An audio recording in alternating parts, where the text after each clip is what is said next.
It's better for everyone if this ugly broad just stays on this planet alone.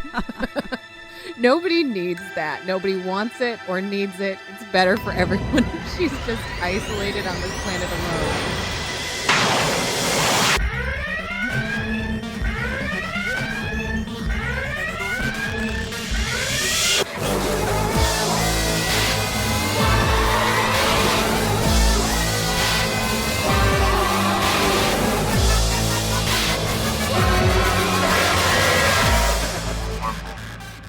Back. Hello, everyone, and welcome to Into the Wormhole with Larissa and Lauren. I'm Larissa Maestro, your captain, and here with me is my number one, Lauren Lowen. Larissa, I just have one thing to say. Yeah. The women.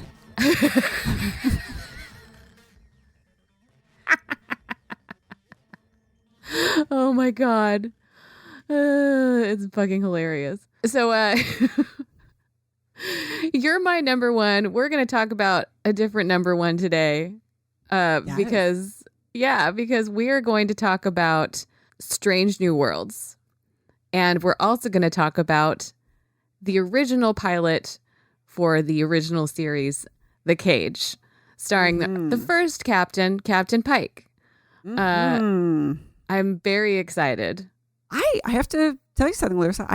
I know The Cage. I know Christopher Pike, and I know obviously the importance of the episode to the series. But I have to admit, I've never seen The Cage until we did this episode. Wow, really? Yeah. This is my first time watching it. Oh my God. I have some holes in my TOS viewing. I've admitted that in the past, and this is one of them. Wow. Yeah. Honestly, I don't have a problem with that. No, I just want to say this because it comes up, but I think, especially now with all these new Star Trek shows, no one should feel pressured to consume every single Star Trek thing out there, whether it be TV shows, movies, books, comics, online app games, whatever there is now. It's this franchise is older than Star Wars, everyone. It predates Star Wars by a decade. Mm-hmm. So there is a lot of material. And because it's a franchise of television and not just film, it's film and television, there is just so much that's canon, that's not canon, that's just everywhere, swimming around. What do we do? We just watch Star Trek forever for the rest of our lives? Yes, probably. That is it's well, if you really want the answer. That's probably what's going to happen. Yeah. But we can't be expected to know everything. Although Star Wars is starting to get there too, because a lot of people would point out that there were a lot of mostly animated TV shows, and then true. And then now they're getting into The Mandalorian, and I think they're getting into some other things. So, oh boy, Star Wars is going to catch up really fast. But we're definitely getting there. Yeah, Star Wars is going to catch up. I don't know how fast they're going to catch up because we now have, let's count, new Star Trek, oh my Lower gosh. Decks, Discovery, Prodigy, Strange New Worlds, and potentially pretty soon in the next few years, Section 31. Oh, God, that's right. So yeah. Are we getting to a point? I was thinking about this because I'm wondering if I'm going to hit, just as a hashtag Star Trek parent, I am going to hit the point with any of my media that I just can't consume it all just because I do not literally have the time. So I'm going to have to pick and choose. But also, is this kind of like the Marvel Cinematic Universe where we're just getting fatigue, maybe? Yeah. I think yes. I think what's going to happen with me is that I'm probably going to try to watch everything, but I'm going to end up picking and choosing the things that are my favorites. I do also love Marvel, but there's some stuff that I don't care. I don't care about watching it. I don't care about it. Well, I know which stuff is my favorite stuff. I will give things a shot, but I'm not trying to watch every fucking thing. and they're all like exhausting. Also, that's the other thing about Marvel. Marvel is exhausting. It's just like it's just a lot. It's a lot, right? All the time. And I was thinking about it because it is a little different. Like the Marvel Cinematic Universe right now is very much that kind of like comic books, like a very intertwined. It's like, oh, the ending of Ant-Man 2 relates to the latest Avengers movie when that came out. Oh, yeah. And you have to watch Loki to understand what's going to happen in phase 4 and that thing in WandaVision. So at least the good news is, even though obviously all the Star Trek shows relate to each other, it's not like you better watch Picard season 2 or else you're not going to understand Stranger New Worlds. It's kind of almost like they're trying to offer more content for more niche markets. So it's like, hey, if you want something funny, there's Lower Decks. If you're a kid, there's Prodigy. Although obviously you and I fell in love with Star Trek as kids. So it's like I would be like, hell yeah, I'm going to do Next Generation with my kid. Yep. But it seems like they're trying to get more just flavors rather than like, again, you have to watch this to get this and blah, blah, blah, blah, blah, blah, blah. Because that I would not be able to stay on top of. And the cool thing is also that they're just using bits that have already existed to make something new, as opposed to like tying it into this whole intricate web of a larger, more expansive storytelling. You know, like they're just using the universe and using the information that we already have in the universe. You're correct. Like Marvel is like, you better watch everything or you're not going to get something. And I really don't feel like, especially with Strange New Worlds, that we're going to have that problem. Well, I think part of the reason for that, and this is a good segue into talking about Strange New Worlds and the original series and The Cage, is that they have purposefully made Strange New Worlds an episodic storytelling series. So they're going back to the way that the original series told stories, which was capsule episodes. You have a story arc within this capsule, you have the adventure of the week, and then you move on to the next thing. Instead of this very intricate, like timelines getting smushed into each other, and this thing affects the other thing, and that thing affects, and you have to, if you miss one episode, you know, like the thing that DS9 ended up doing, which was amazing, which changed Star Trek in a lot of ways. But keeping that kind of storytelling in a show like Discovery, where it's a long game, right? It's like whole season arc, like maybe whole series arc. We'll see. And then also having this other show that is episodic, moral lessons contained in single episodes.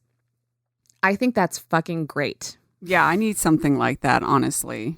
Right? That's kind of why I like The Mandalorian. I know I bring up The Mandalorian a couple of times before, but it's such a good show. That's something where it really was like, even though there was like the long game story, you know, the larger arc, it was something where it was like these little mini episodes, and, you know, they're chapters, and it felt like that. And it was very adaptable to my lifestyle. Yes. And I kind of need that again. So that's good to hear. Yeah, I mean, I love Discovery. I really do, especially season 3. We're probably going to talk briefly about season 2 because these characters in Strange New Worlds do play a huge role in season 2 of Discovery. But I don't have time to take notes. Exactly. I don't have time to be like, wait, what is that? Wait, did they mention that one time in an episode like 4 episodes ago? I really do feel like it's the obsessive detective where you show the wall and it's got like the strings and all the lines are attached to like the places in the evidence. And I feel like it's Charlie from Always Sunny in Philadelphia. Right. Well, it's so funny that you mentioned that because I just wanted to slide this in here, an idea for Discovery and you and me and the podcast. And Keith listens to, I don't know if you know Survivor at all. I do, and I do know that Keith very much loves Survivor. I have probably seen like an episode of Survivor, and every time I remember that it's still on television, I am shocked. Yes, that's okay. Well, one of the more popular players, a guy named Rob. There's 2 Robs, so if anyone is listening, it's just not Boston Rob.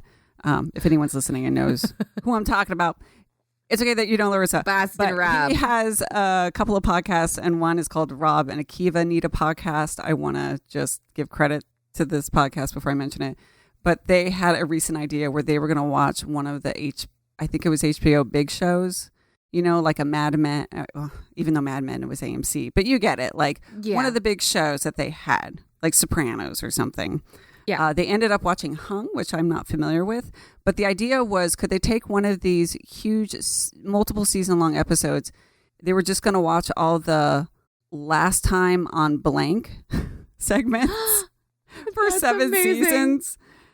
For 7 seasons to see if they could piece together a whole long series from just, and part of me thought, I should do that with Discovery. That would be kind of hilarious if I did that. Like Larissa might love that, or she might kill me if I try to just gobble it up in that way. But I thought that might be a fun honestly, I wouldn't be mad if you did that with season 1. I really wouldn't. With season 1? Okay. Okay, maybe I will. Maybe we'll have to do that. Just, I'm going to watch all the last time on, segments. And see if you can piece together what the fuck happens in season 1. Exactly, and see if I get it. Because honestly, season 1, the whole season is like, what the fuck? What the fuck? It took me a minute. It took me a minute to get in. I know that I'm not the only one that needed some time to actually warm up to Discovery. But yeah, I wouldn't mind if you did that. That's hilarious. Okay. All right. I need you to watch season 3 though. You have to actually watch it. Can I do that with season 2? I mean, you can, but season 2 is where it gets really good. Okay. I'll do season 1 that way then. Yeah. And we'll see if I'm anywhere close. So speaking of Discovery season 2, this is where we get these new old characters back. So season 2 of Discovery is where our new Captain Pike enters the story. It's where our new Spock really enters the story. It's where our new number 1 really enters the story. So we get intros and character development on all 3 of these, what we're calling legacy characters, it seems like, in the franchise now. And it's very cool. The casting is excellent. And because 2 of these characters only had 1 episode of Star Trek, they're really able to take them in whatever direction they want. Actually, I'm wrong. Christopher Pike does come back in the Kelvin timeline in Star Trek 2009. He's played by Bruce Greenwood. That's true. But I don't think they need to worry about the Bruce Greenwood Captain Pike. I don't think that's going to be a problem for them. But the cool thing about that is that we have these excellent actors cast in these parts, and for 2 of these characters, we can do whatever the fuck we want with them. Yeah. And I'm really excited about that. One thing I do want to say is that on Discovery, Pike started to become one of my favorite captains. Okay, I know a lot of people are fans of him. Yeah, from Discovery. He's a very nice looking man. Anson Mount is very handsome. We'll put that out there first. Hold on. First of all, yes, he is. I am guessing, though, there is something about his charisma that ups his attractiveness, though. Yes, because I'm not complaining. I'm not complaining about the way he looks, but I feel like there's something I'm missing. I could just tell because the reaction he gets, I'm like, this is something where once I watch it, I'll be like, oh, I get it. Yes. All right. Yes. I think for the people who are like super fans of this new iteration of Pike, I think it's because of his leadership style. He's not a dictator. He's also not a loner diplomat. He's also not a soldier. And he's also not a science-y sort of mom figure. I'm trying to like Is he more of like I don't want to say fatherly because that's the wrong word, but it seems like I've only seen him once, very briefly, in that role, which was the short track where The Trouble of Edward. And he came off as like more mentorish or just a little bit more laid back in that brief moment. Yeah. So I would describe his leadership style as he's a team player. He's is he a coach? Is he like a high school coach? No, because he also doesn't have that like military hierarchy separation between jobs. Like he feels like he is a member of a team, not in charge of a team. He's always open to listening to how everyone feels about a situation. He always very quickly admits when he's wrong and apologizes. He's in the job to make everyone feel comfortable so that they do their best. And he knows that that's his main job. It's not to tell people what to do or to delegate. It's to create an environment in which everyone is thriving. And that is so beautiful, especially when you consider the fact that he is played by a white man. Of course, he has to be because the original Pike is a white man. But he is really showing the audience this concept of non-toxic masculinity. He's a strong, very masculine guy. Like, he just is. But he is not any of those classic masculine tropes. Yeah. He is willing to be emotional. He's willing to be vulnerable. And he's not in it for power and glory in any way, like at all, like 0%. And it's a beautiful thing. It's so lovely. He makes people feel comfortable. That's like the laid back thing I think you're getting from it. Like he makes people feel like they are seen and that they're important and that he is not above them, which is really lovely. I see a lot of wonderful good friend moments ahead. Yeah, there's some really good friend moments. Good friend moments. Very, very, very good friend moments. Really wonderful. All right. Well, before we get too far along on talking about the new Strange World stuff that is out there, do you want to talk about the cage more specifically? I do. Oh, so great. I just thought it would be cool to like watch this source material and like see what the fuck we're working with. I mean, it is just an interesting part of Star Trek history too. Yeah.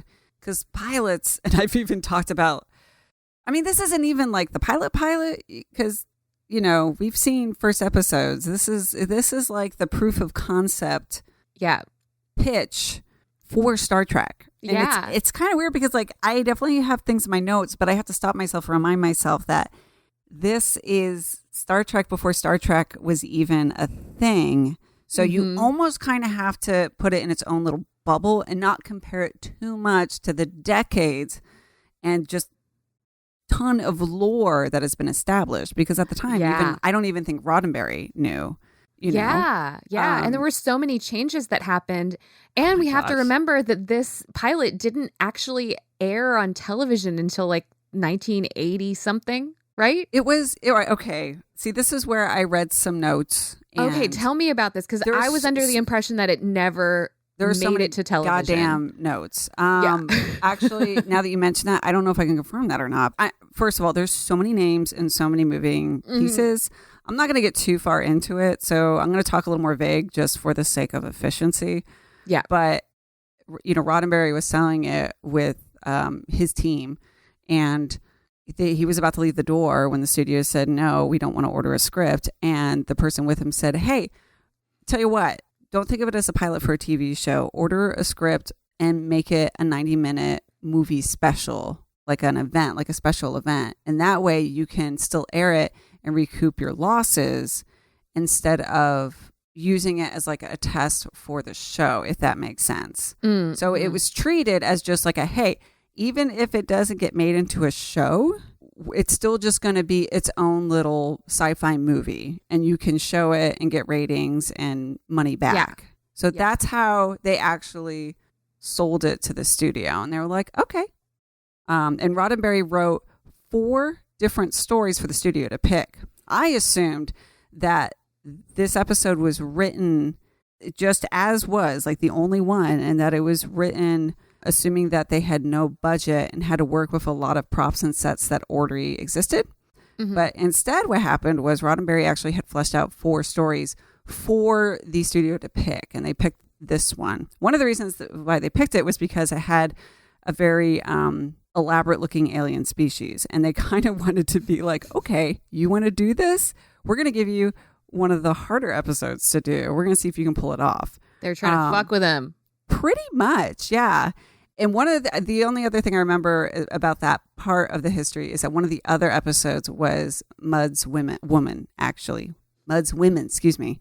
But the studio decided that having an intergalactic pimp selling sexy women sex slaves was like maybe not the way to go when pitching this new show. So that one did not get picked. Well, I think that they made the right choice, and they should have made that choice again, because Mud's Women is awful. Although this one has sexy women too. I know. Oh my God. I feel like I kind of got off tangent though. No. I did just look at the Wikipedia. Oh, page. about whether it aired or not. I mean, obviously it didn't air as far as like Star Trek goes. It didn't air on television until 1988. Okay.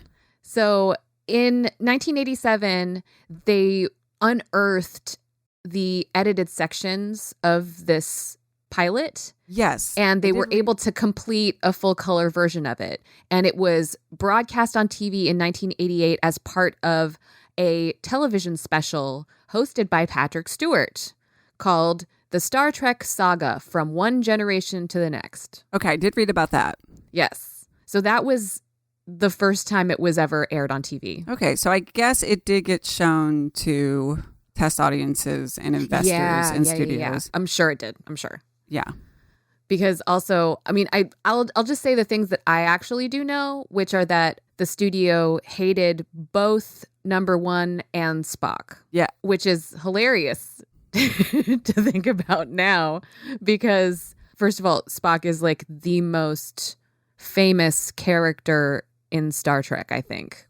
I would say probably the most famous character, and that Number One has like had a cult following forever because of not only the fact that there was a female first officer, but also because of Majel Barrett Roddenberry, because we all love the shit out of her and everything that she's ever done pretty much for Star Trek, and how important she is to the franchise.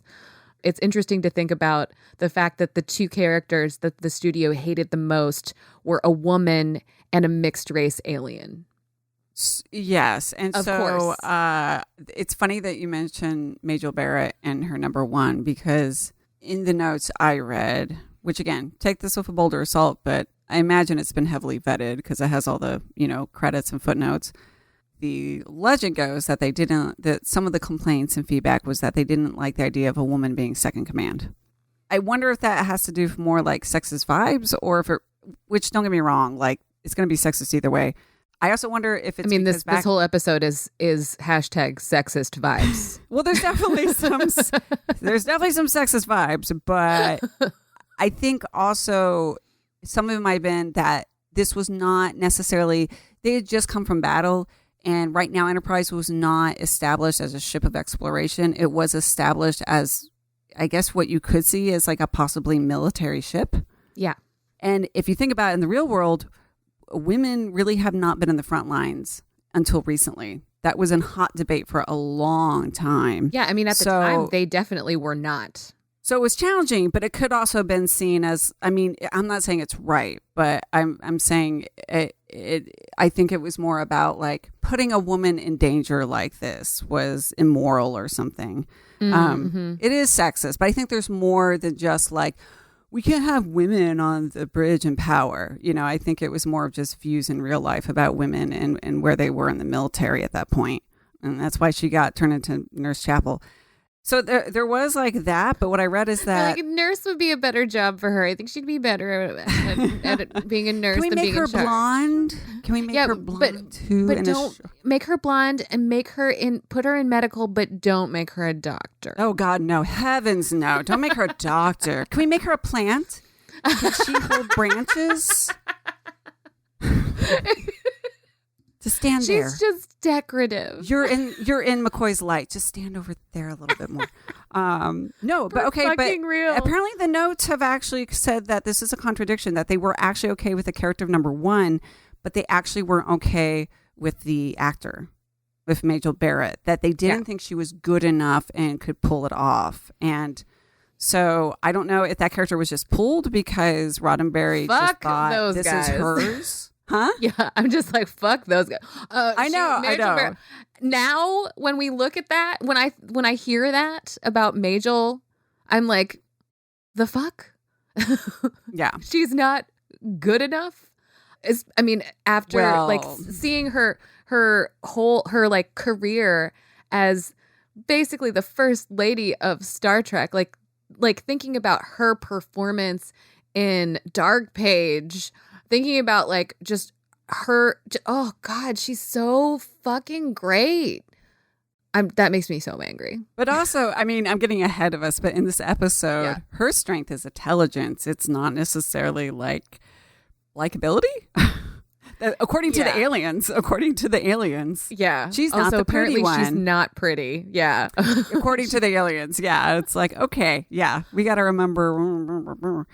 So we'll definitely dig into more of that. But I do wonder if it was almost like he just couldn't recast her. Because originally Robert April was the original name of the captain. So besides the captain, you know, number one was the first character he really fleshed out. And he just had Majel in mind for it. And I don't know in his mind if he was just like, if I can't have her, I just don't want anyone then. Were they were dating already, right? They were. I can't remember if they were dating. They definitely weren't married. They weren't married. I think they were. Were they? Did they get married after the lieutenant? Okay. I mean, I think they were together. I just can't confirm if they were married by then. I'm sure if I did a quick Google search, I don't think they were could married. check, but I'm lazy. Yeah. I was just wondering, like, was this like when Jean was like, I'm trying to date her, or when Jean was dating her and thinking I want to marry her? You know what I mean? Like thinking about like where in their progression their relationship was at that moment in time, and like how much that emotional context affected the writing of this character, you know? Yeah. Because it's obvious that he loves her. Like, oh yeah. You know, it's obvious that like he wrote her a character that's like, you are special. This character is number special. One. Yeah. Yes.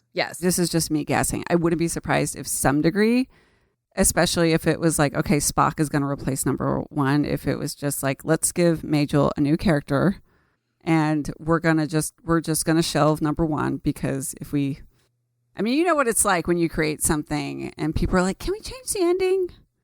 Or can we da-da-da? And you're like, no. Like, if you don't want it my way, then we're not going to poke and mess with this. Why are you trying to change my vision? Why are you trying to change it? This is the best way. How dare you? Yeah. Yeah. And it's just like, okay. We're just gonna put this in our back pocket and let's just start from square one. Yeah. So there's kind of different debate about whether it was the actual problems were number one, or whether it had to do more with they wanted to cast someone different than maybe. Yeah.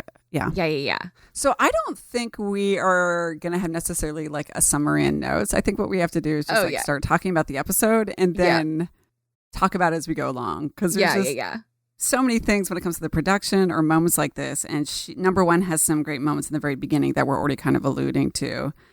But just remember that because this is like not even episode 1 of Star Trek, this is like episode 0. Yeah. That like there's obviously differences. It's like a whole different cast, except for Nimoy, who went to Spock, but this is casual Spock. Remember we were talking about like Data still cooking? Yep. Oh, damn. This is like Yep, Spock still is not Spock yet. He smiles when they walk up to that Oh my that God. like plant that's vibrating, and then he's like hee hee hee. I know. He's like, cool. What's this? So cute. But we I get love on Nimoy's cute little smiles. It's like it just tickles me. It fucking tickles me. Yeah. Yeah, we're definitely going to get into casual Spock. Yeah.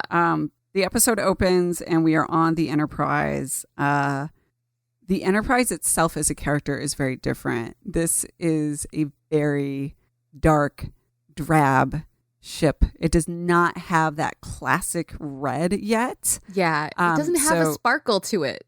Yeah, there's no like blinky lights. It feels like if you took Dunder Mifflin from The Office, like Scranton, Pennsylvania, and just like plopped it up in space. It is just beige and boring. We don't have the red uniforms even, so we don't have that color.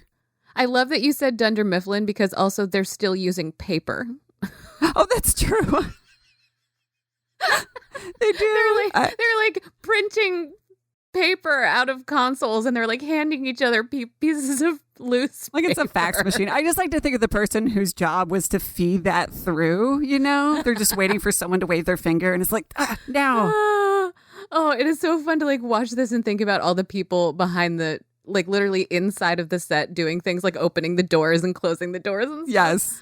Oh, I love it. Anyway, so Dunder Mifflin in space, literal pieces of loose paper flying about. And actually it's like a pretty speedy 5 minutes. I mean, there's a lot given to us in 5 minutes, which I think is very impressive. Like you find out they just came from Rigel 7? Rigel 7, and they were in battle. Many of them are injured.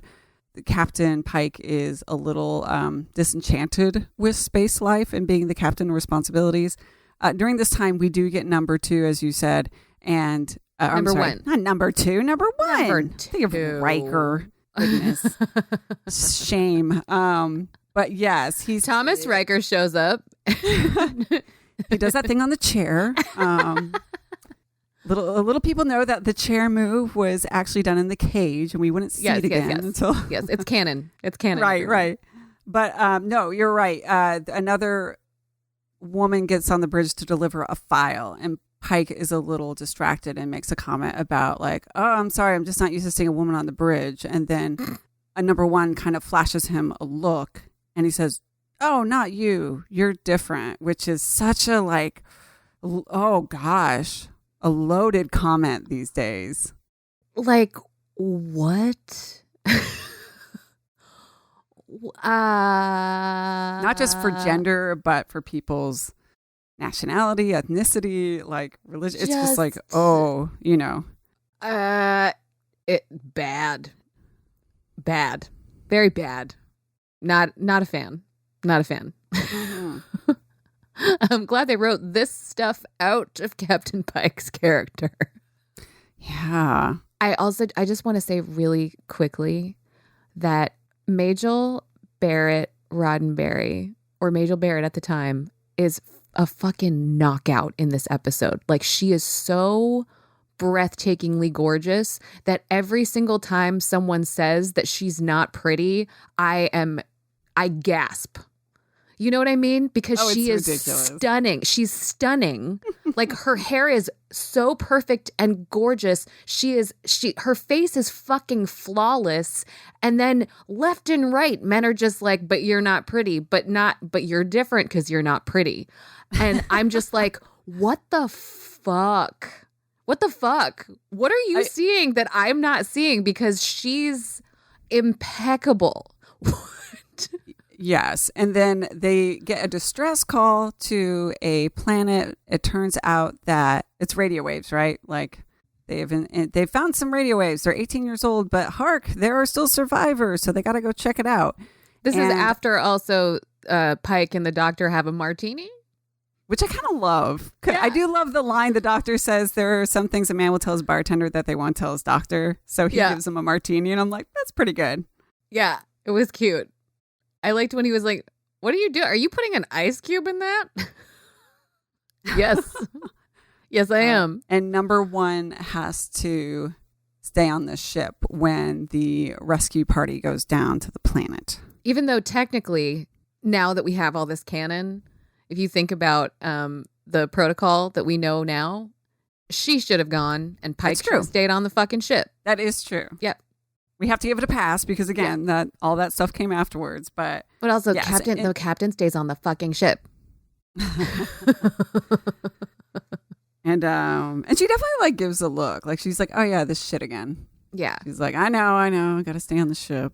I just want to interject quickly and say, yeah, I loved all of those because there are several moments, I would say, where we see number one react to sexist shit. We do. In my experience watching other media and stuff from this time period, we don't see women reacting immediately in a negative way to sexist shit. There's a lot of just acceptance. There's just a lot of like, ha ha ha, laughing it off. But she is like shooting people death stares. She's like, you can tell inside this character, she's like, fuck you. She's like, yeah, okay, here we go again. You guys being assholes to me. And I just have to shut the fuck up and take it. Like, it's very visceral, actually, to watch it. And more reasons why I fucking love Majel so much. Yeah, the episode actually provides some internal pushback, I would say. Yeah. And I don't know if that's just because, in theory, it was something they were setting up to explore later in the series. Mm-hmm. What I don't like, I'm kind of skipping to the end, but the end is where I have my most problems with this episode. But overall, though, I think it's a very captivating piece of sci-fi. Yeah. But I do wish something in this episode went to her favor towards the end. Just literally anything. Can we give her something? Can she have one nice thing, please? Yeah, just because it is such a compact piece of storytelling. Yeah. Like, even if they were going to continue that story, there should just be like one little moment. Yeah. At the end where it's like she shows us the audience that she's very capable, but we needed something from Pike. Yes. And I think that we might get that in Strange New Worlds. I'm pretty sure, considering the fact that Rebecca Romaine is playing number one. We got some of those moments in Discovery season 2 as well, where we're like, she's a fucking badass. Yes. We're going to get that. Okay. And I think it's because there's this cult following for number one and has been since people were able to see the cage and knew that she existed. I think this is like decades worth of people that are like, I'm sure there's tons of fan fiction. I know that there are novelizations, like people that were like, look at this incredible character that we didn't get to have. Like, where is she? I need her. Yeah, people want justice for number one. Yes.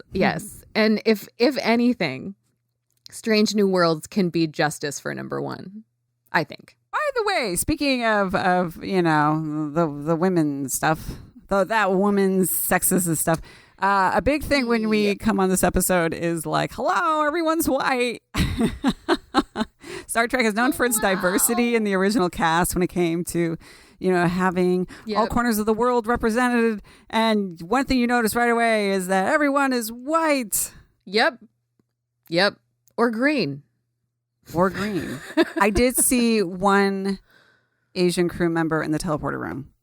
But that was it. Cool. That was it. Yeah. That was a good change. I don't know what the story is there, but good job. Good job with that change. That was good.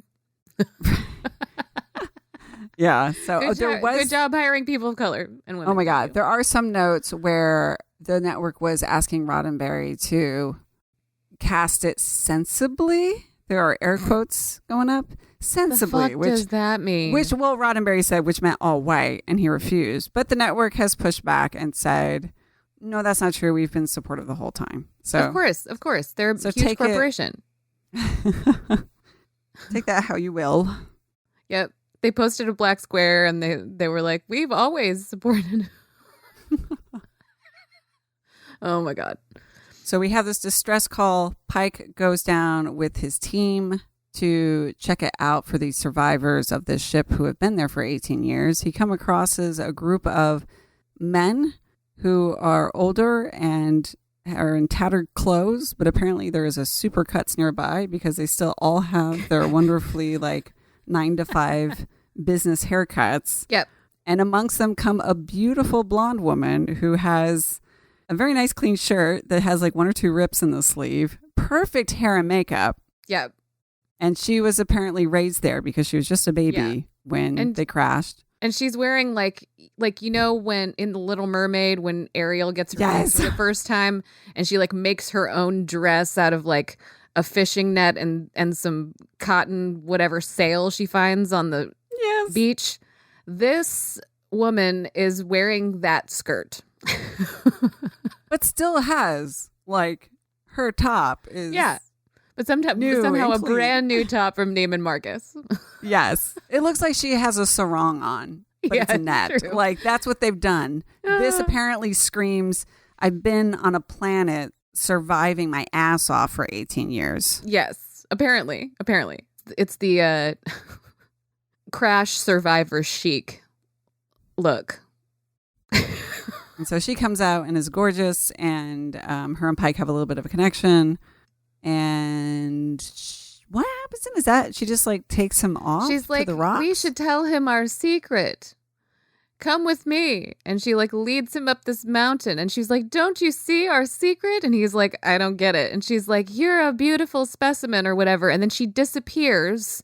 And then these aliens with huge craniums come out of this door in the mountain and grab Pike and pull him into this door, which is an elevator, and then they disappear.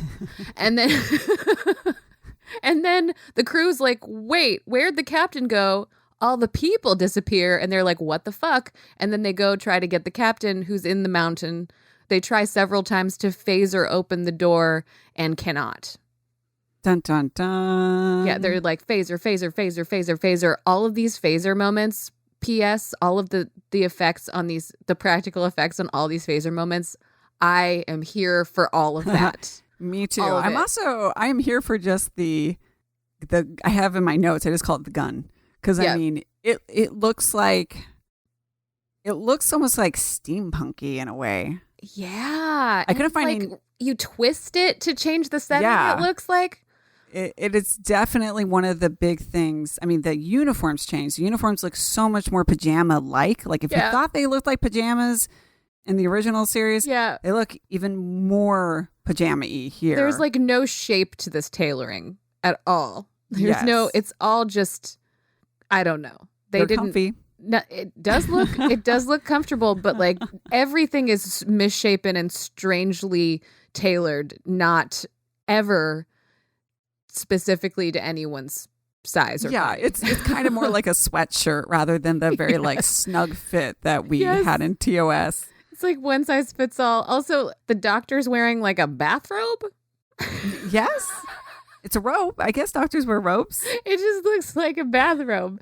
It looks like he just got out of the shower, put on his bathrobe, and then walked over to the captain's quarters to have a martini. Well, that's what he's like. This is like a smoking jacket. But I went in our archives. Blue. This is what people used to do. They had their smoking jackets on. They had their cigar, their martinis, trying to play the part. I think it's the fact that it's baby blue that makes it look like a fucking terry cloth fucking bathrobe that you medical uniform. Yeah, it does not look like a medical uniform. It looks like I just got out of the shower and I'm gonna do some self-care moisturizing. I kind of love it though. He really was trying to come in and not be a doctor. I do love it. I'm not saying I don't love it. I'm saying that I'm confused by it. Confused. That's okay. Is he in it the whole time? No, I think he's pretty much just in it at the top of the episode. That'd be kind of hilarious at the whole time. Because he goes down to the planet with them and he's wearing the same strange sweatshirt coat that everyone else is wearing. Yes. I mean, I think what's amazing is probably this whole episode, there was a lot of, this looks spacey being said, sure, this will work. Yeah. Okay, so then it turns out that these large craniumed aliens are just trying to observe and figure out more about the human race. So they lock Pike up. It turns out they're telepathic and they can like project shit into people's minds and make them think that they're in different places and make them think that they're doing things that they're not doing. Illusions and yes, they can create hallucinations, right? So they're also trying to get him to mate with this blonde woman who is also on the planet. They're trying to get them to like have babies. Yeah, these are some passive. I feel like all the really asshole passive aggressive aliens come from TOS for the most part. Yeah. I mean, this sort of concept has been used again in other Star Trek. Like there was that episode of Voyager where those aliens were like doing experiments on everyone, but nobody knew that it was happening. But it feels in a way similar to that they don't have any comprehension of consent. I was going to say decency, but that's a good word too. Yeah.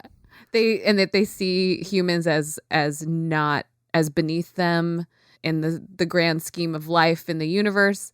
They just want to put living specimens in display cages in their underground lair and do experiments on them and see what happens.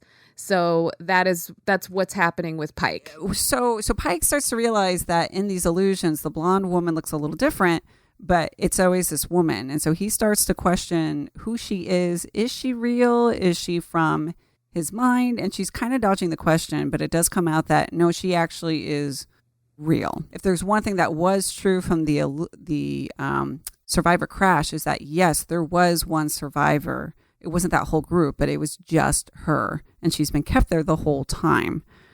So she's kind of trying to fill him in on what's going on without getting in trouble with the aliens. And I have to admit, like during this whole segment, I was genuinely intrigued. I didn't really know what was going on, which is good because that's kind of the point of a story, is it should grab you and you want to watch it to the end. So I was like, all right, story. Like this is just a nice little sci-fi premise. I didn't know if she was fake. I didn't know if she was going to end up being one of the aliens themselves. And, you know, her look was an illusion projected on one of them. But she comes and tells them that they, after centuries of war as a species, they went underground and they became addicted to other people's lives, which I guess you could say was kind of like a metaphor for TV and media in general. And it's a metaphor for Instagram. Right. Nowadays. Yeah. And YouTube and TikTok. But there was a great quote where she says, when dreams become more important than real life, you forget.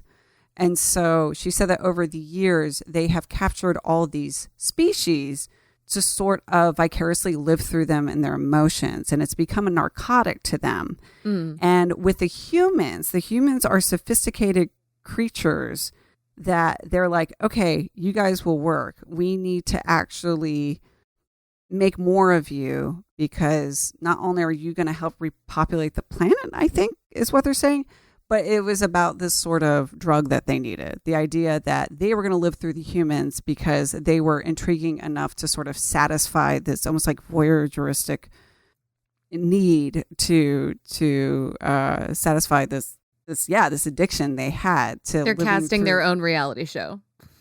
Pretty much, right? Yeah. So there was kind of like a couple of different objectives from the aliens, but that's roughly what was going on. And so, yeah, part of that was like the Adam and Eve metaphor they kept throwing around was that they needed them to like get together. So they keep trying all these different methods to make Pike go for it, including turning the blonde woman into an Orion woman. First, I'd love to hear your thoughts. This is the first time this is the creation of the Orions. This is the creation of the Orion slave girl. Yes, which is mentioned early on when he's talking to the doctor. So I love that it's like a callback. I have always had problems, obviously, with the Orion slave girl. I don't know any Star Trek fan who does not have problems with the Orion slave girl. And honestly, it's only recently in brand new Trek that the Orion race as an alien race has been expanded to be something different than this trope. They're all overly sexualized women, and they're thieves, and they're not to be trusted, and they're manipulative, and they're just, I don't know, if you've never seen one, look up at a picture of one on the internet. Like, but now we have like Ensign Tendi on Lower Decks. Yeah. Who is like not at all that trope and is actively like working to not be seen as that trope, which is beautiful. And then there's also more on Discovery that I won't say because Lauren hasn't seen it yet. Dun, dun, dun. Yeah. We also have to think about, specifically in this episode, for her to be sexualized, they had to change the color of her skin.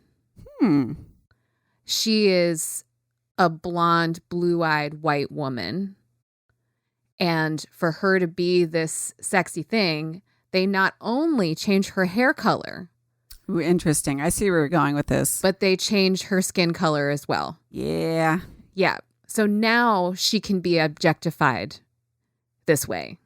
Mm-hmm. Before she's innocent and pure, right? Well, she was the default human, as my students would joke. That default human generally tends to be your Aryan, white, blonde person in Western society. Yeah. And now that she is just othered in that way, she can be what other things you want to project onto that without it being literal. Yeah. Now she can be subhuman. You know, now she can be treated like a whore. What's really basically, I didn't realize that was her until like 2 minutes into the scene. Yeah, I was like, it's impressive. Shit, that's the actress.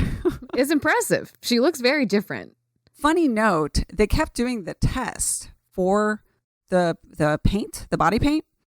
They kept doing the paint, and when it came back, the paint was hardly visible, and they kept going back like 3 times. They did it with like more and more color, and they couldn't figure it out. It turns out the company that was actually handling the film, when they turned it in, they were color correcting it because they thought it was a mistake. They actually didn't realize she was being painted green. They just thought something was happening, like an error. Oh my God. So finally it was like, oh, it's supposed to be that way. That's hilarious. But yeah, I love how in that scene too, because they go there. Again, this set, first of all, looks very cheesy and kind of like Disney-fied and a little like, it's like cliche. I wrote down, I love cliche Arabia space set. I don't know if that's the way to describe it, but yeah. Also, like culturally, very culturally insensitive. Very, yes. But as far as the production value, that was the second time in the episode I was like, oh shit, they're not just like putting up a matte painting and a big rock or two. Like, you know, there's costumes, there's all this stuff going on. So what I do like is that the reason they're sent there is because they're trying this very like romantic picnic scene and it's not working. So it's like, okay, we're going to change it up and we're going to put you in this other fantasy. And so that's when they go to this like palace and they have the Orion slave girl, and Pike looks like he's about to just like be overcome by such sexiness. It's just too sexy, Larissa. And it's like, is this dancing really that irresistible that Pike is just gonna, he has to leave because he's just gonna throw himself at her and have his way with her. And but it's not his fault, and it's nothing he can control, and she's doing this to him, right? Those hips. Yep. Is that Shakira? I mean, if it was Shakira, I would understand. But it's also interesting to me. There are so many like racial and cultural like problems with. Oh God, yes. With all of this, like the fact that like, you know, her doing this is doing something to him that he has to like fight to like, and it's so hard to not you know, this idea that like men don't have control over these things. It's like, no. Oh, yes. It does get into the very dangerous territory of like of rape culture where it was like, well, what were you doing what were you wearing? Why were you wearing a skirt that was that short? Why were you walking down that street that late? I mean, but you were green, so you were green. Green means go. Green means go. You know? I'm just saying, should have been red. But we could go into all the things. We could have like a whole. Honestly, we could do an entire episode on Orions. Oh gosh.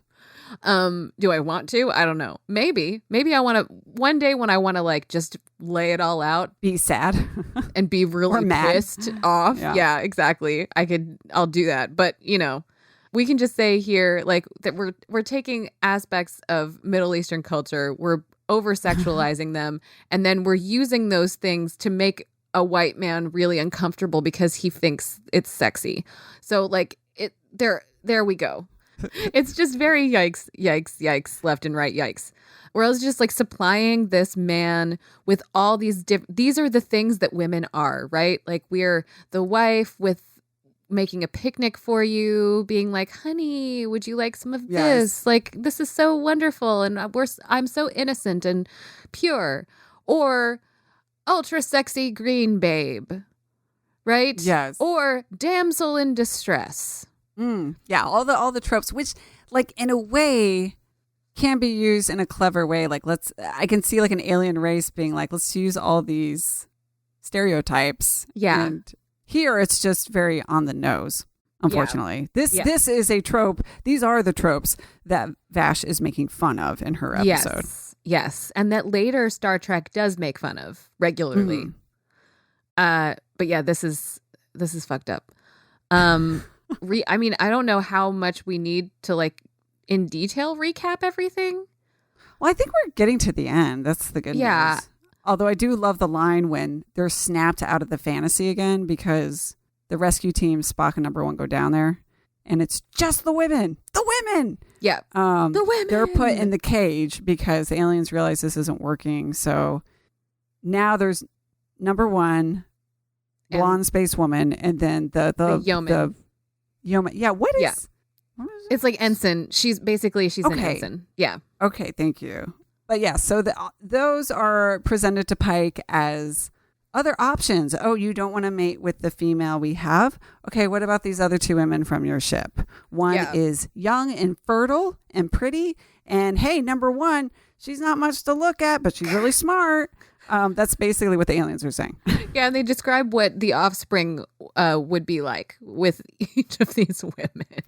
And of course, it's really gross. They have to tell Pike that like, oh, and they're both attracted to you because how could any woman, resist you? I'm rolling my eyes right now. I'm rolling my eyes back into my head. It's so stupid.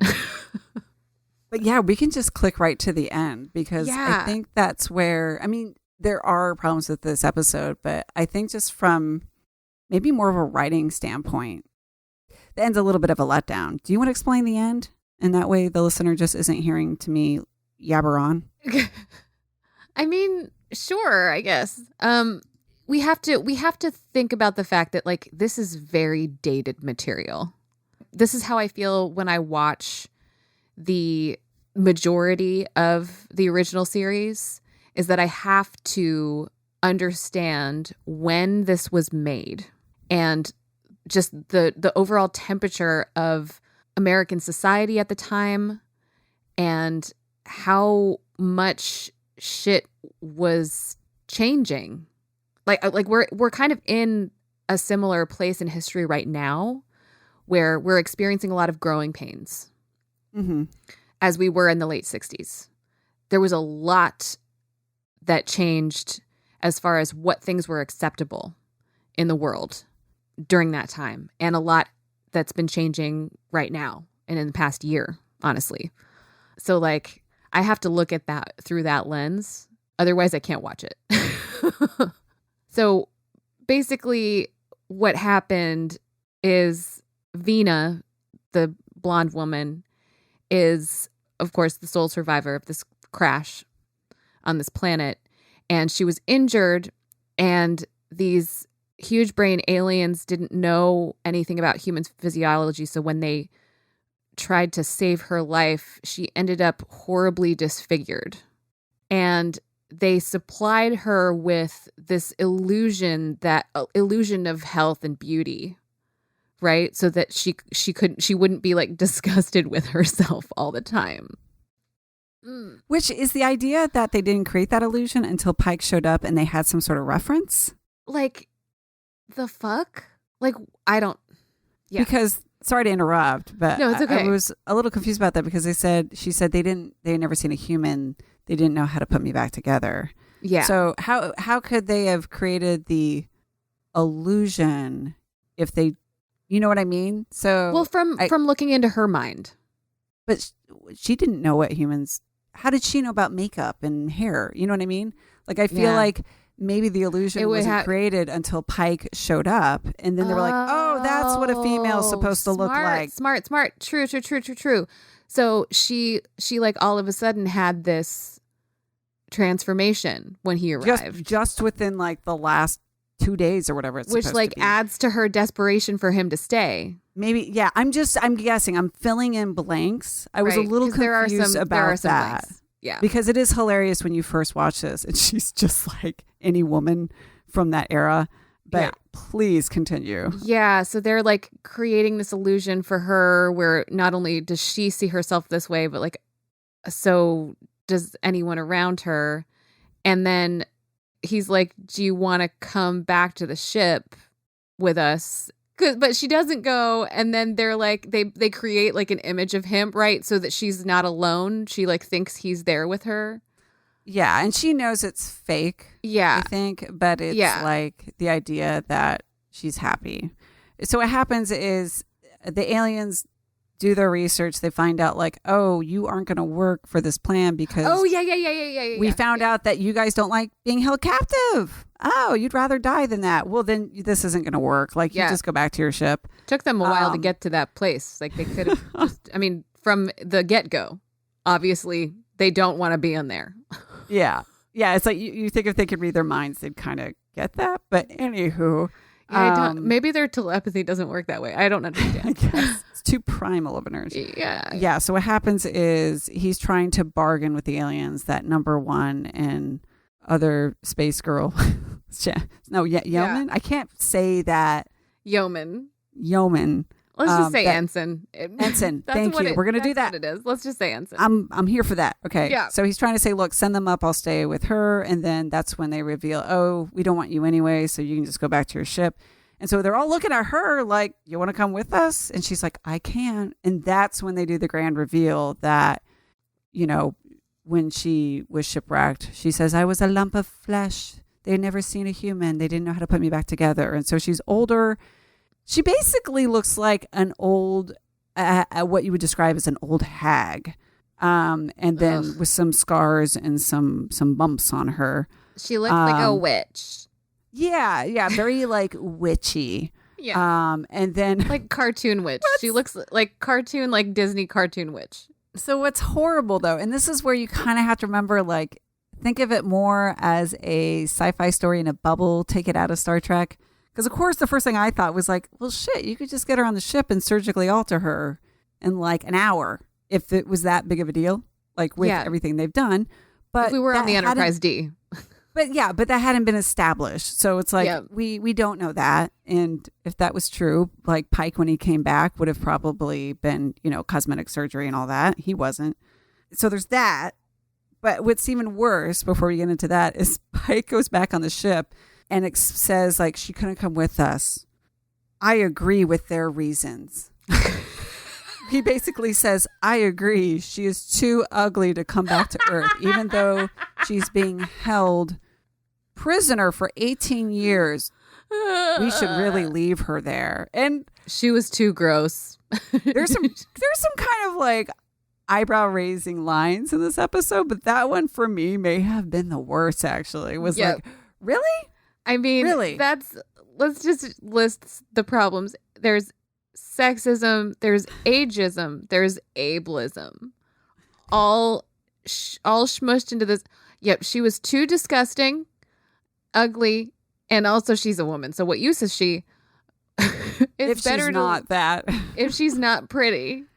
So yeah, we're gonna leave her with this alien race that's been torturing her for 18 years. Yep. And even though I guess they hint that they're just gonna like let her live her years out happily with her fake Pike, and all of a sudden we trust them. Yeah, that's another good point. But it's just like, oh shit. Yeah. Here's the thing. With the writing earlier, which I actually thought was really nice about the line of like when you care more about dreams than reality. And it starts to get into, especially with some of the illusions that Pike has, like being back home riding horses. And he tells the doctor, I just want to ride horses and have picnics and stuff. And then he gets that and he's like, I realize what the doctor meant when he kind of scoffed at that idea. I thought it would have been, and maybe it was supposed to be an earlier draft, a more clever commentary on that premise. The idea of, would you rather live in reality, or is happiness, whether it's reality or as long as it's real to you? You know, like that gets into some heavy sci-fi shit. Yeah. And so I thought it was going to be that she's like, I know I'm being held captive and all this, but I don't want to go to Earth. If I look like this, I would rather stay here and be happy with you, even though it's not you. That kind of seems like a little bit more of a sophisticated ending, but I don't know if they ran out of time or if they just didn't get there, but it's left to be more like, oh shit, you're too ugly to come back. Yeah, you should stay here. Yeah, yeah. Oh, you know what? You're right. Yeah. I can't even look at you. I can't even. Nope. I don't think the transporter will even work for you. You know, it scans the transporter scans for pathogens and attractiveness. I think the ending probably is stronger if you read it as a short story. I think it's a more powerful ending because if all you read is that she's been horribly disfigured or like or you know, put together wrong, then your imagination is probably going to come up with a much more powerful vision of what that looks like. And in the original version, the humanoid aliens were actually crab-like creatures. And even though Roddenberry had pitched them as crab-like aliens, that makes so much more sense. Yes, like then they really wouldn't know what a human looked like, and I'd be like, "Whoa, she could have looked really messed up." And they've got these sharp pinchers, like they probably made a mistake. Then it's like, if you were reading that, your mind and your own imagination just could really fill in the blanks visually in really interesting ways. Yes, if these aliens were non-humanoid in any way. Right. They didn't do that because of budget constraints, and Roddenberry also didn't want to make it seem very like 1950s rubber monster, which makes sense that they changed it. Yeah. But yeah, so I'm interested in this specifically as source material now for this new show that is very obviously progressive and forward-thinking and feminist, where we have depictions of not only number one, but Nurse Chapel as well in the same show. I didn't know they were going to bring her back. So great. We also have Cadet Uhura in this cast. We also have, I don't know, he looked like an Andorian, but he wasn't an Andorian. That other alien. Is it a new alien? New kind of alien? I thought he was just supposed to be an Andorian with a slightly different skin tone. Just like we've seen Klingons with like more purpley skin tones. But let's get this straight. We watched some of the trailers and stuff out there for Stranger Worlds. I have literally only seen like the minute and a half character introduction. Yeah.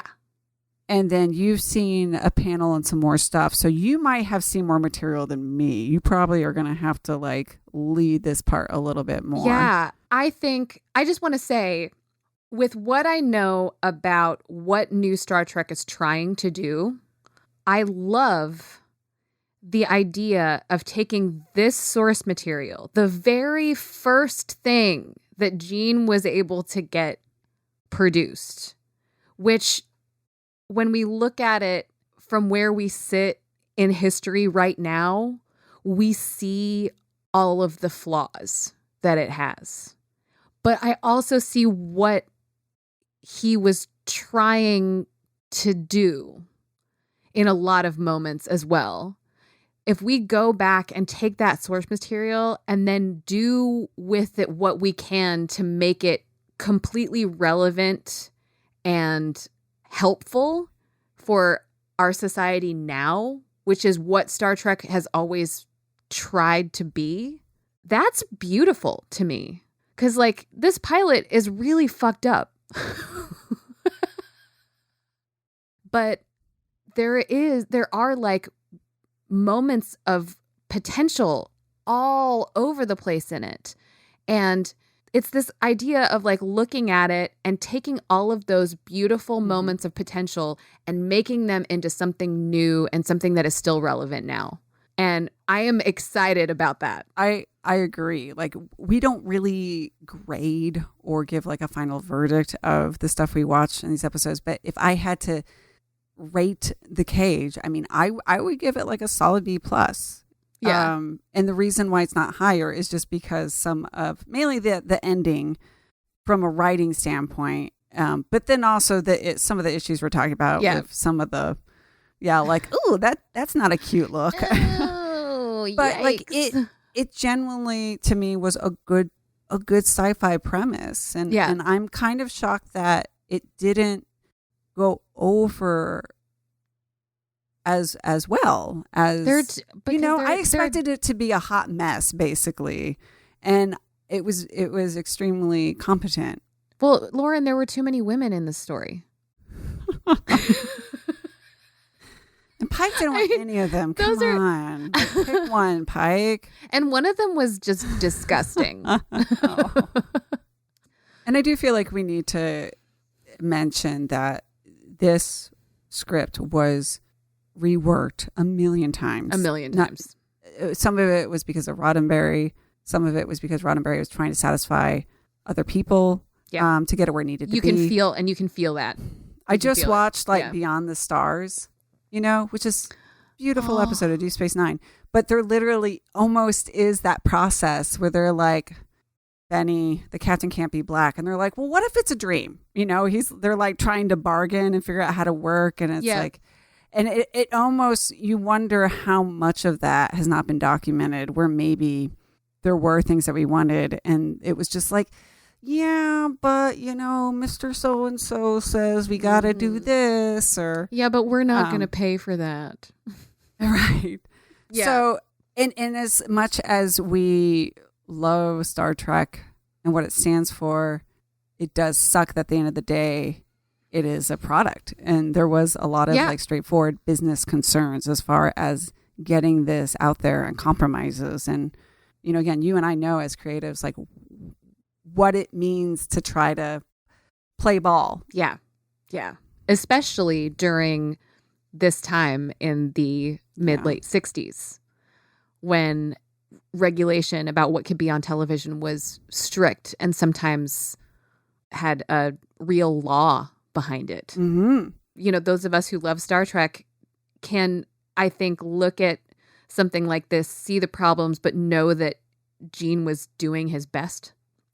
And I think that making a show like Strange New Worlds now is very much so honoring his legacy by taking these characters, his initial characters, the first ones that he brought to the screen, and giving them a new life and giving them permission to do all the things right, to like say the things that needed to be said, to call out the injustice, to show us like these nuggets, these moral storytelling nuggets in a way that is hopefully not as constrained as it was at the time.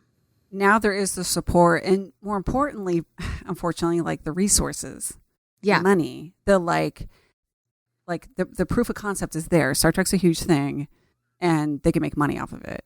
So of course they're gonna like be green lighting shit like crazy. It doesn't mean there's still politics or hurdles to jump over, but Roddenberry was starting from square one. It was just a battle to have them order a script to consider. So it was like a first date with the studio. He was not trying to necessarily make Star Trek. He was just trying to like sell it, get his foot in the door. He was trying to open the door. Yes, exactly. Yeah. I mean, this is the first step to being able to have the first interracial kiss on television. This was the first step to the first Black woman cast member who was not a maid. This is the first step to a Japanese American main cast member on a futuristic sci-fi show. This is the first step to a lot of important moments in not only Star Trek history, but television history and American history, right? These are the first steps to Mae Jemison being the first Black woman in space. You know, this is like legit. It's amazing to think about something like this episode, which if we watch it out of context, it's like interesting story, but also holy shit, what the fuck, you know, like what? But looked at in context is like, these were fucking baby steps. Oh yeah. A lot of people had to be made comfortable in order to even get this show made at all. Oh yeah. A lot of people had to be appeased in order to get this show even on the air. So more reasons why, like, I'm just like super excited to see like where this new show, Strange New Worlds, takes these characters. I have questions just because you've seen more material about the new Stranger Worlds. Yeah. Because I think the biggest thing was I was just surprised to see Nurse Chapel and Uhura show up. Yeah. And I just didn't know if in the panel you watched, like, do they explain any more about like the context of why their characters are there? I think it's because, well, they're doing some rewriting of history in a way. Okay. Because what we're doing with Pike, what we have done with Pike canonically in Star Trek 2009 and then with Discovery is Pike is now not like the prototype for Kirk. Pike is the captain of the Enterprise before Kirk gets to the Enterprise. So there's a whole now. So that's why some of the crew is there. Right. Yeah. So that now we're looking at a period of time basically between Discovery and the original series as far as the timeline goes. Okay. So Spock was science officer. Number one is the first officer. We're potentially looking at Cadet Uhura was on the ship. I mean, looks like Nurse Chapel was on the Enterprise for a real long time. That's her spot, you know? It's cool because like you get to pull from material that already exists, but again, like we were saying earlier, creating a new place to live, basically. Like a reinterpretation too. Yeah. Because I mean, one thing I'll say is Uhura and Chapel have really different designs to them, which makes sense. They're taking them out of that sort of 1960s template they were put in and reimagining them. Yes. We're back to another episode of Star Trek Hair. Yay!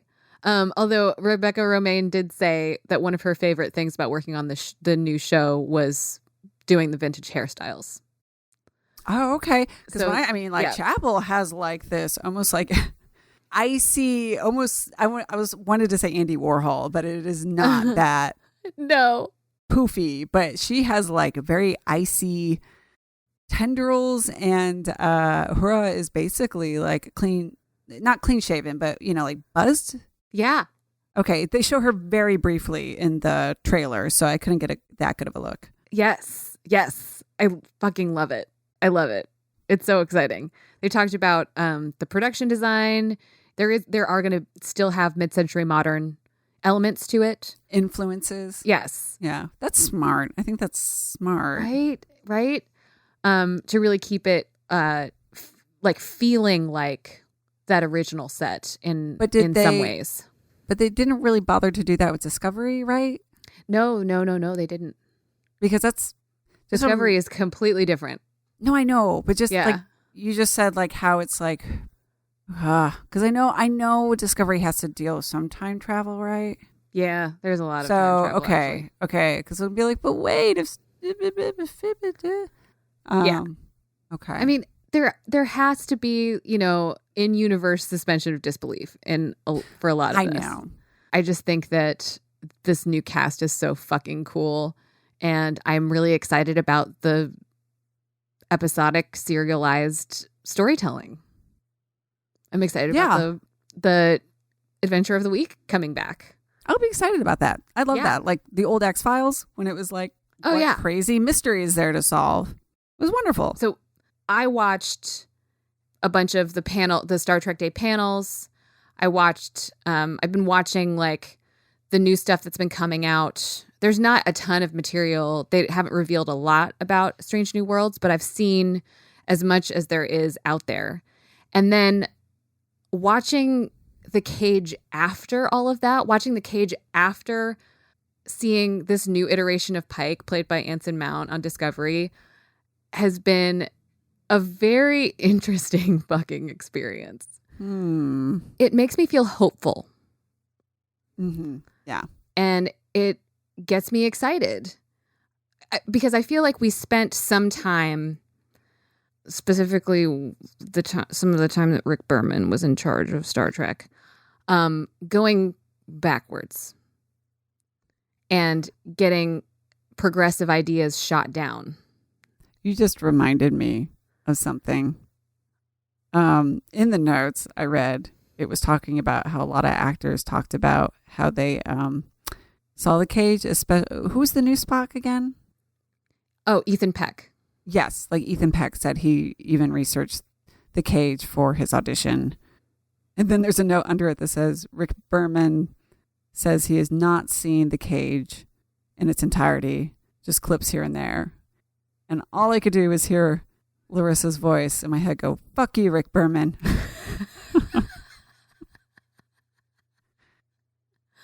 I mean, fuck you, Rick Berman.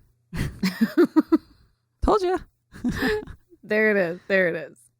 I mean, like, especially with Enterprise, yeah. Really feeling like Berman was trying to make Star Trek something that it wasn't supposed to be, in my opinion. Trying to make it into just the adventure and not the moral storytelling, not the introspection, not the looking at our culture through a different lens, And it seems to me like Rick Berman was much less interested in that than he was in space, And now I think even though the majority of the people who are producing the new shows and stuff like that and creating the new shows are white, which is a little disappointing to me. We do have more women in there. We do have more people of color directing. We do have more people of color writing and on the show, blah, blah, blah, all that stuff.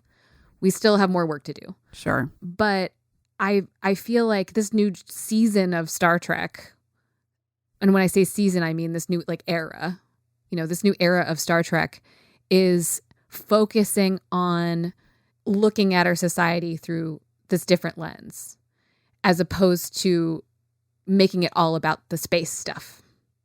And that is always what I have preferred. That is why I got into Star Trek.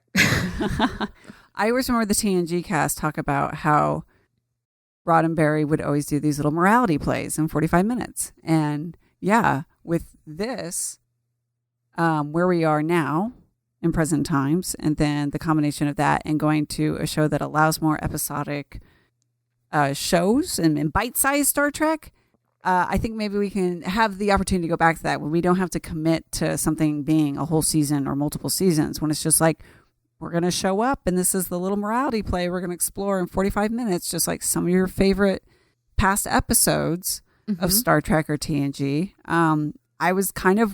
I said one of the wonderful things about short treks is that they were just these little stories, and it was like they were well done and they were manageable and thought-provoking when you got the best of them. And this is kind of expanding upon that, but in a full show. Yeah. They tried to do that with Voyager, but actually Voyager, they wanted to keep it more episodic, but they wanted it to be more TOS, where it was focused on adventure, and I like how you put it, more space. Yeah. And less of, I mean, even though obviously, yes, they're going to tackle issues that may have not been the main thrust of Voyager. Yeah. Yeah.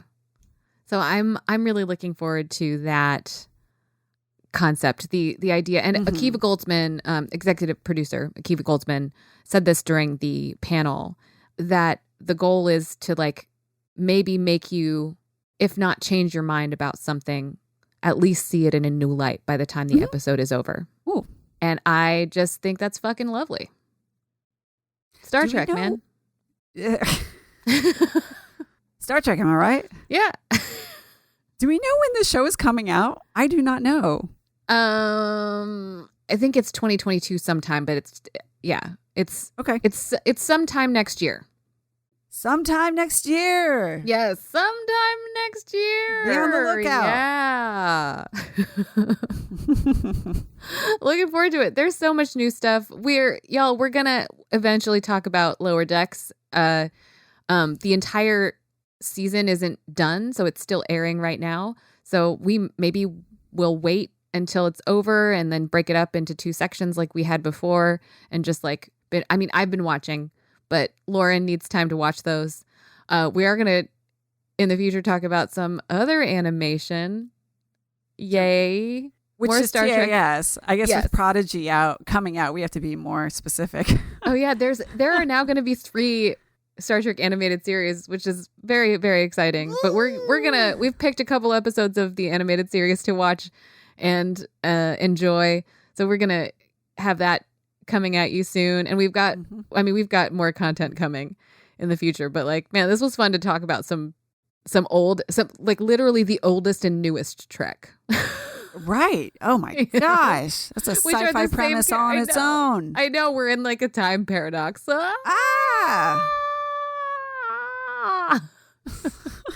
Thanks for listening. And to quote Spock, rockets, switch to rockets. We're going to blast out of here, or whatever it is. The only time you hear about rockets in Star Trek. To also quote Spock, the women. And just like that, 2 women are going to disappear. Oh, no. Find us in the collective at intothewormhole.show. On Instagram at intothewormhole.podcast. Into the Wormhole is brought to you by We Own This Town. Yeah, I thought these aliens were smart. Yeah, I didn't exactly buy the excuse. Or like, they didn't know what I looked like. And it's like, really? Because I'm pretty sure pretty damn like